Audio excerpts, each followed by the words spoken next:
Louis Jolliet. Louis Jolliet, September 21, 1645, last seen May 1700, was a French-Canadian explorer known for his discoveries in North America. Jolliet and Jesuit Father Jacques Marquette, a Catholic priest and missionary, were the first non-natives to explore and map the Mississippi River in 1673. Early life. Jolliet was born in 1645 in Beaupré, a French settlement near Quebec City. When he was 7 years old, his father died. His mother then married a successful merchant. Jolliet's stepfather owned land on the Île d'Orléans, an island in the St. Lawrence River in Quebec that was home to First Nations. Jolliet spent much time on Île d'Orléans, so it was likely that he began speaking indigenous languages of the Americas at a young age. During his childhood, Quebec was the center of the French fur trade. The natives were part of day-to-day life in Quebec, and Jolliet grew up knowing a lot about them.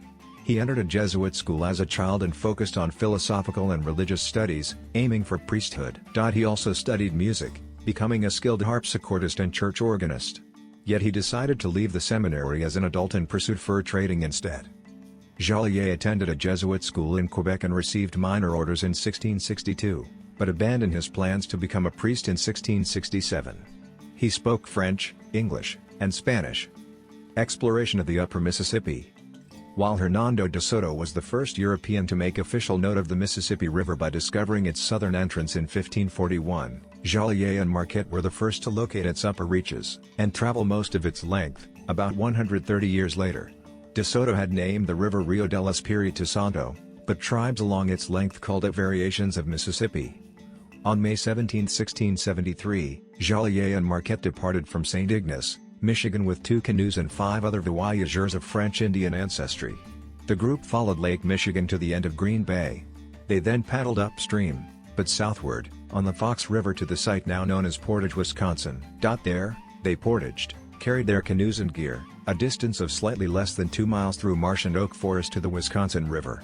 Europeans eventually built a trading post at that shortest convenient portage between the Great Lakes and Mississippi River basins. On June 17, the canoeists ventured onto the Mississippi River near present-day Prairie du Chien. The Jolliet-Marquette expedition traveled down the Mississippi to within 435 miles, 700 kilometers, of the Gulf of Mexico. They turned back north at the mouth of the Arkansas River. By this point, they had encountered natives carrying European goods, and worried about a possible hostile encounter with explorers or colonists from Spain. The voyageurs then followed the Mississippi back to the mouth of the Illinois River, which friendly natives told them was a shorter route back to the Great Lakes. Following the Illinois River upstream, they then turned up its tributary the Des Plaines River near modern-day Joliet, Illinois.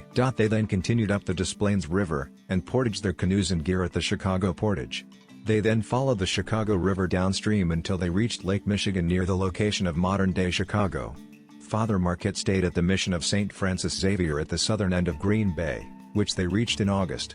Joliet returned to Quebec to relate the news of their discoveries. Marquette returned to what later became the Illinois country in late 1674. He became the first Europeans to winter over in what would become the city of Chicago. Later years. Jolliet married Claire Françoise Bissot de la Valtrie, who was Canadian. She was a daughter of François Bissot de la Rivière and his wife Marie Couillard. Claire Françoise was also a sister of Louise Bissot de la Valtrie, wife of Séraphin de Margan, Seigneur de la Valtrie. In 1680, Jolliet was granted the island of Antwerp where he created a fort and maintained soldiers. In 1693, he was appointed royal hydrographer, and on April 30, 1697, he was granted a seigneury southwest of Quebec City which he named Joliest. In 1694, he sailed from the Gulf of St. Lawrence north along the coast of Labrador as far north as Zoar, a voyage of 5.5 months. He recorded details of the country, navigation, the Inuit and their customs. His journal, Journal de Louis Joliet Allant à la Découverte de Labrador, 1694, is the earliest known detailed survey of the Labrador coast from the Strait of Belle Isle to Zoar. In May 1700, Louis Joliet left for Anticosti Island. He then disappears from the historical record of the living.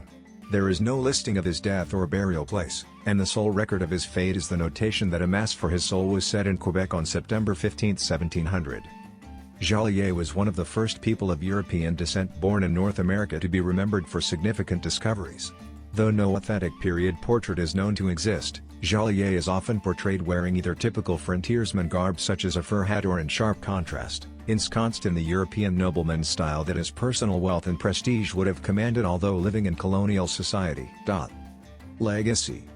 Jolliet's main legacy is most tangible in the Midwestern United States and Quebec, mostly through geographical names, including the cities of Joliet, Illinois, Joliet, Montana, and Joliet, Quebec, founded by one of Joliet's descendants, Barthélemy Joliet. The several variations in the spelling of the name Joliet reflect spelling that occurred at times when illiteracy or poor literacy was common, and spelling was still highly unstandardized. Joliet's descendants live throughout eastern Canada and the United States. The Louis Joliet Rose, developed by Agriculture and Agri-Food Canada, was named in his honor. The Joliet Squadron of Cadets at the Royal Military College Saint-Jean in the province of Quebec was named in his honor. Joliet Junior College in Joliet, Illinois is named after the explorer, as are numerous high schools in North America. A cruise ship sailing out of Quebec City is also named in his honor.